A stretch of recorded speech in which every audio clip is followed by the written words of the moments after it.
The bride is getting married in May and asked me to be her bridesmaid over the summer. I was ecstatic and of course said yes. Background: I dated one of the groomsmen, who also happens to be officiating the wedding, seriously for 5 years. We split amicably back in February due to me traveling for work, us struggling with long distance, and simply growing apart. He and I had never ever fought, like really fought, through the entire relationship and breakup. We see each other quite often because we share the same friends and a dog that we both love and agreed to co-parent. When we see each other, we simply catch up like friends, and it's never been an issue. Until November. We got into an argument. A lot of pent-up feelings came up. Him expressing hurt about me leaving. Me being frustrated that he never conveyed those feelings to me or asked me to stay. That turned into anger toward one another. A couple of days later, we made up and hugged it out. And this all happened in private, by the way. But of course, we talked to our friends about it, so they knew. So the bride has understandably been having a lot of anxiety about us at the wedding and worried something between us will come up. She has, however, not talked to me at all about it. I tried talking to her while the fight was going on, but was pretty much met with silence. My other girlfriends were very supportive and gave me advice, despite their significant others also being friends with my ex. It was a tricky situation because we are all friends, but I wasn't asking anyone to take sides, just really needed a friend in that moment, and didn't get that from her. So instead of talking to me and just asking where ex and I stand, she's nixed me from the bridal party and disinvited me from the wedding altogether. And ended it with, "I love you. You're one of my closest friends. I just have to think about me and my wedding right now." I'm trying to be understanding that she has wedding brain. She has anxiety, and she has every right to be stressed about me and my ex together, but I can't help feeling so hurt that she doesn't trust me as a friend to be 100% there for her on her wedding day. Is it really terrible of me not to go to her shower? Like, I just really don't want to spend money on a gift after this laugh my butt off, especially when I feel like I've already put a lot into this friendship that I'm not getting back out. I just watched their obnoxious 1-year-old German Shepherd, who's given me scars, by the way, for 2 weeks while they were abroad for no payment, because I am a good friend like that. So someone stop me from sending a Venmo request right now. Update. Wow, didn't expect so many responses, but appreciate the majority for confirming I'm not the idiot, laugh my butt off. Friendship likely over, and going to talk to the ex tomorrow. It's 2 a.m. where I live now, just to see where he stands on it. Update 2. So I had texted the bride yesterday. After she had told me over coffee, I pretty much teared up, said I have to go, and left. Basically explaining how the ex and I had resolved everything and were good, since we had not talked about it. I figured she might not know, and explaining how hurt I felt that she didn't trust me enough to talk to me first, and humiliated to have been singled out when ex and I are both adults and can handle a conversation together. 24 hours and no response from her. Talked to the ex. He said that he had just heard from the bride and that he was shocked to hear it. He said we are good as far as he's concerned. He's not a petty person, and I believe him when he says he didn't have a hand in any of this. He didn't really say much else, and I didn't push it because it's not fair to him to put him in the middle of girl drama, laugh my butt off. So that's it for now. I really think it's just the bride here. Also, thank you all for the support and kind words. Now, for a few comments before the third update. Comment 1. Not the idiot, and I'm struggling to understand why you think you would be. Your friend, and I'm using the term loosely, made a decision to cut you out of her wedding and disinvite you altogether, but you still feel obligated to get her a gift. She clearly sees your relationship very differently than you do, and it's time to protect yourself and not try to cater to her. You owe her nothing, and I really would recommend taking space from her. Comment 2. You would not be an idiot. The bride is insane. Is she okay? Why do brides have to make everyone's life around them miserable, or make every situation about themselves? Have you talked to your ex about this? What does he think of this? She's being unfair, and she's also showing you that she is not your friend. People show their true colors in bizarre ways that make cutting them out of your life easy. Now for the update. Hey everyone, it's been a month since my last post, and let me tell you, a lot has happened. I wish I could say it's all been good, but that's just not how life works, right? So, after the whole disaster with the bride kicking me out of the bridal party and uninviting me from the wedding, things just spiraled. I was trying to keep my cool, but inside, I was a mess. I mean, this was supposed to be one of my closest friends, and she just dropped me like a hot potato. I had to see my ex, the groomsman and officiant, at our dog's vet appointment. We were both there, pretending everything was normal, chatting about the dog's diet and exercise, but the air was thick with unspoken words. After the appointment, he asked if we could talk. I agreed, thinking maybe we could clear the air about everything. We went to a nearby park, the same one where we'd celebrated our 3rd anniversary with a picnic. He started by saying he was sorry about how things turned out with the bride. He said he had no idea she was going to kick me out of the wedding. But then, he dropped a bombshell. He told me he'd been seeing someone. It was a casual thing, he said, but it was getting more serious. I felt like I'd been punched in the gut. I mean, we'd only broken up in February, and now he was seeing someone else? And not just anyone, but one of our mutual friends. Someone who had been comforting me through the whole wedding drama. I couldn't believe it. I felt betrayed. Not just by him, but by her too. I didn't know what to say. I just got up and left. I couldn't deal with it. I couldn't deal with the fact that while I was being kicked out of weddings and losing friends, he was moving on like nothing had happened. The next few weeks were rough. I tried to keep myself busy, but it was hard. I kept thinking about the wedding, about my ex, about everything. I couldn't escape it because our friends kept talking about it. They were all excited, getting their outfits ready, planning the bachelor and bachelorette parties, and I was just not part of it. Then, one day, I ran into the bride at the grocery store. It was awkward, to say the least. She tried to be friendly, asking how I was doing, but I could tell she was just trying to ease her own guilt. I was polite, but distant. I didn't want to cause a scene in the middle of the produce section. A few days later, I heard from one of the other bridesmaids that the bride had been having second thoughts about kicking me out of the wedding. She was feeling the pressure of the upcoming day and was worried she'd made a mistake. But instead of reaching out to me, she was venting to the other bridesmaids. I didn't know how to feel about that. Part of me wanted to be vindicated, to have her come crawling back and admit she was wrong. But another part of me was just so tired of the drama. I didn't want to be part of a wedding where I was just an afterthought, where my presence was a point of contention. And then, just when I thought things couldn't get any more complicated, my ex reached out to me again. He said he wanted to talk, that he'd made a mistake. He said the thing with our mutual friend was over, that it had been a rebound, and he realized he still had feelings for me. I didn't know what to do. I still had feelings for him too, but everything was so messed up. Our friends were involved, the wedding was looming, and I just didn't know if I could trust him again. We met up, talked for hours. It was like old times, but with this undercurrent of sadness and regret. We both cried, admitted we missed each other, but we also acknowledged that too much had happened. We couldn't just go back to the way things were. In the end, we decided to keep things civil for the sake of our friends and our dog, but we knew we couldn't be together. Not now, maybe not ever. It was heartbreaking, but it was the right thing to do. So, here I am, a month later, still trying to pick up the pieces of my life. The wedding is next month, and I won't be there. My ex is officiating, and I'm sure it'll be a beautiful day for the bride and groom. As for me, I'm just trying to move on, to find some sort of normalcy in the chaos of the past few months. My sister begged for forgiveness, but after her toxic lies, I just smiled and closed the door. Her shock was palpable as the truth unfolded. My former stepmother, my late father's widow, is terminally ill.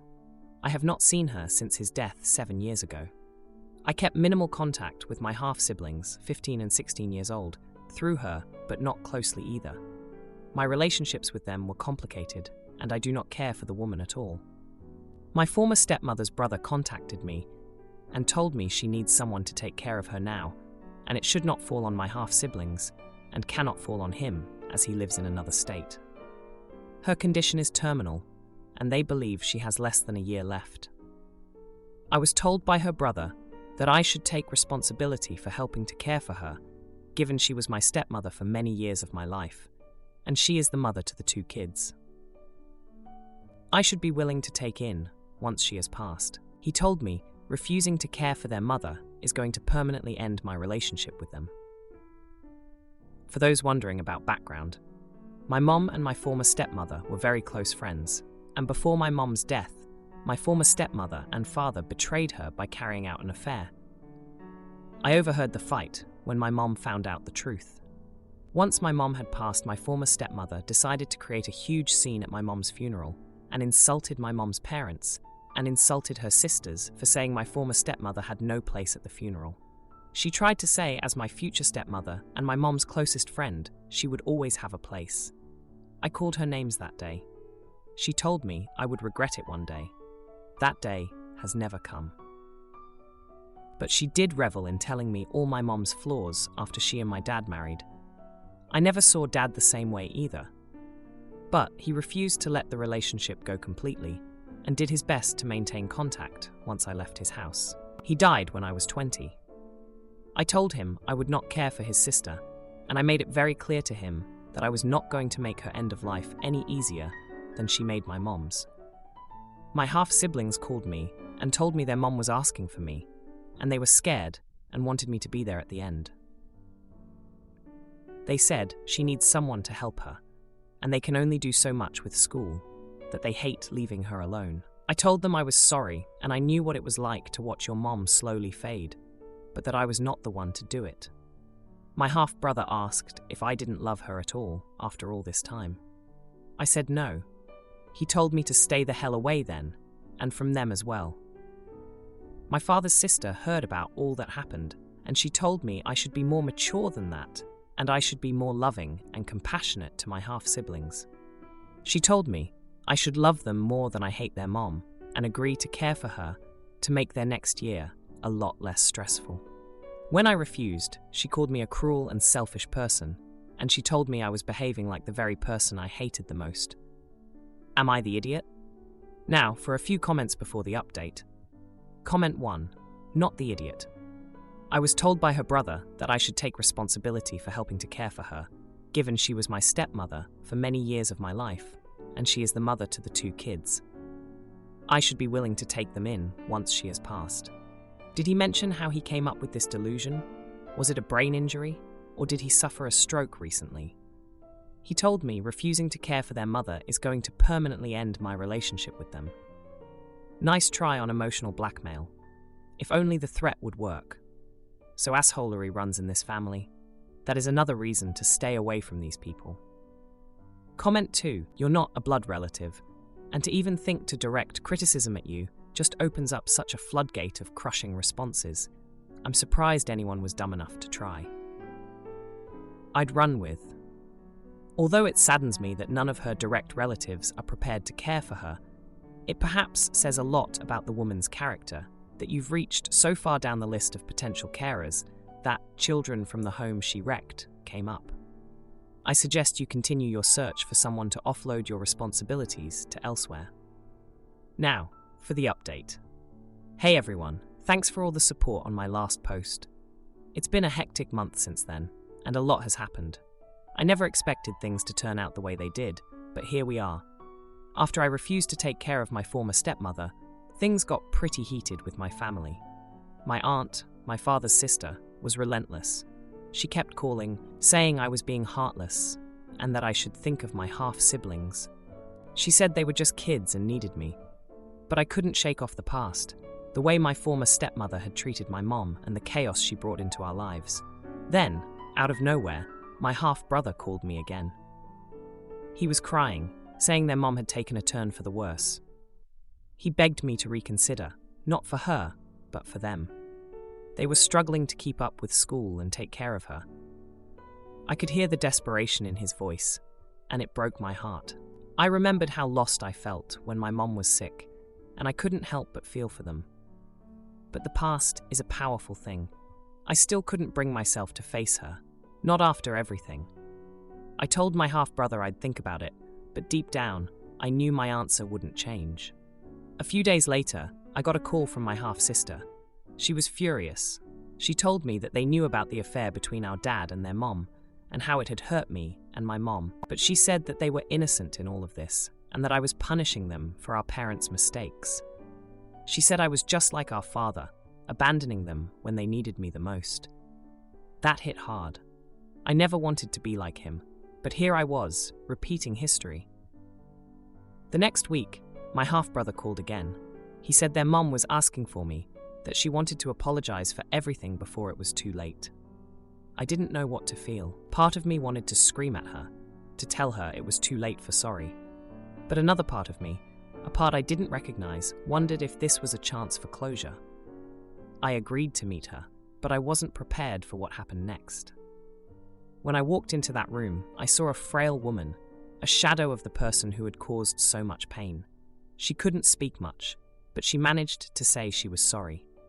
She told me she knew she had been wrong, and that she regretted the pain she caused my mom and me. I sat there, listening to her weak apologies, and I felt something inside me shift. It wasn't forgiveness, not really, but it was a release of some of the anger I'd been holding onto for so long. I didn't say much. I just nodded and left the room. After that visit, I thought things would settle down, but they didn't. My half-siblings were more resentful than ever. They said I had only come to make myself feel better, not for them or their mom. They said I had abandoned them just like everyone else. And maybe they were right. The next few weeks were a blur. My former stepmother's condition worsened, and my half-siblings stopped talking to me altogether. My aunt kept calling, but I stopped answering. I couldn't face her judgment when I was already judging myself. Then, the inevitable happened. My former stepmother passed away. I didn't go to the funeral. I couldn't. It felt like it would be a betrayal to my mom, and I wasn't ready to face my half-siblings, or the rest of the family. Now, I'm left with this hollow feeling. I'm not sure if I did the right thing, but I know I couldn't have done it any differently. My relationship with my half-siblings is probably beyond repair, and I have to live with the choices I've made. My boyfriend blew up over my brother's secret. He played the victim, but the twist? He's the liar.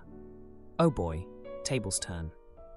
My 26-year-old female half-brother M and I are not biologically related. I found this out at age 16, but nothing in our family's dynamic changed, and it's not something we really speak about. My boyfriend Dan, together 1 year, found this out over Christmas. We visited my family, and has since been really weird about it. He says that first and foremost, he's mad. I never told him. I don't see why it would matter.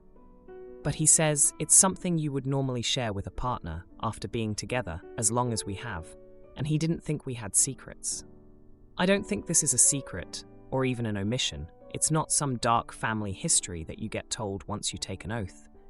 It's an ancillary bit of info that is either relevant or not. No one treats M any differently now that we know. And my dad always knew and didn't care. So why would I go around advertising it? Dan says he looks at my relationship with M totally differently now. He says he feels a bit weird about how he's observed us behaving now, that he knows we're not even related. We are not Folger's siblings, so I don't even know what he's talking about. He says there's a part of him that's wondering if I didn't tell him so that it would make our lack of boundaries less of a red flag. Dan is not a jealous or controlling person in the slightest, so this has me quite shocked. He seems really hurt and worried about it, and I'm wondering if this is a big deal, and I'm just desensitized because it's my own situation. My mother has warned me about being close with M being a red flag to guys, so I'm now second-guessing if it really does look from the outside like I was hiding it. The reaction is so out of character for Dan, I'm really starting to feel like I messed up. But at the same time, I also don't get why it's a big deal that we don't share blood. Edit, because I saw a few people asking about what my mother said. She's a bit conservative, so I think she's overreacting. But this whole thing just reminded me. She mentioned it at a time when Em and I were living together, and she said men might be uncomfortable because we're roommates, and Em is protective of me. We also have matching tattoos, which my mother says is weird, but she also just hates that I have a tattoo, so I don't take that too seriously, and that he gave me a Cartier love bracelet that I wear all the time. Also, he apparently has a habit of touching my neck that she finds weird. I say, apparently. Because, yes, he does this sometimes, to steer me in a crowded room, or a signal if we're in social situations. The same way you would nudge someone under the table to get their attention. But I don't consider it a habit. Edit 2. When Dan said lack of boundaries, he just means I tell Em a lot of things and ask for his advice a lot. He does the same with me. It's not related to anything physical. For anyone asking how we were meant to be related, my dad presented Em as the son from his short-lived marriage to his ex. Em is 9 years older than me, so we thought we were half siblings. Turns out his mother and my father had separated by the time he was conceived, but my dad went along with Em being his son because he wanted a child. Now, for a few comments before the update. Comment 1.